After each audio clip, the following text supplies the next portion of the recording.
Je pense que si sur les derniers matchs on a donné beaucoup. Enfin, le match de QRM où les joueurs finissent voilà, par terre au coup de sifflet. Le match d'Amiens qui était un petit peu différent, mais c'est aussi ça. Le match de Saint-Etienne, c'est aussi voilà, on a forcé pour égaliser. Là, le match de Bastia, il est un peu différent parce que je pense qu'on a donné, mais n'oublie pas qu'on était qu'à 10 pendant je sais pas 25 minutes à peu près avec les arrêts de jeu.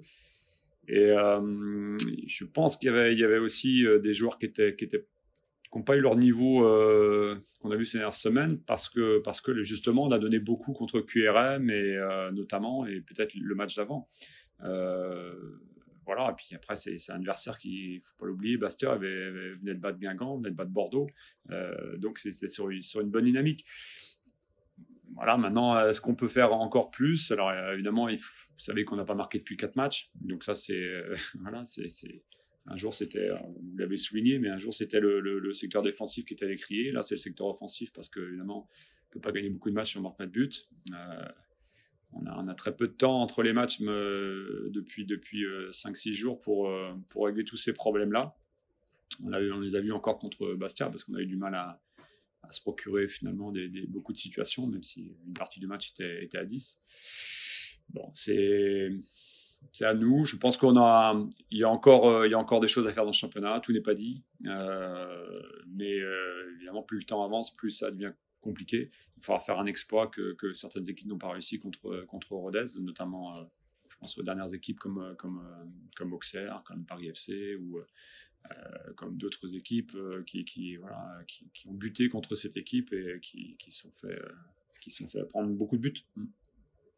Ouais, non, puis j'ai jamais connu beaucoup ce genre de situation. Les équipes qui étaient se sauver, il y a d'autres objectifs aussi, individuels ou collectifs, donc on s'attend à jouer tous les adversaires et voilà, quelle que soit leur ambition de fin de saison, elles seront déterminées pour gagner les matchs.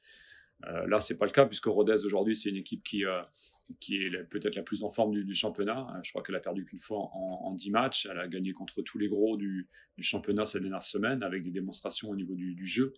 Voilà, c'est une saison qui est formidable pour eux. Et ils méritent leur classement, évidemment. On avait été largement bousculés au match aller.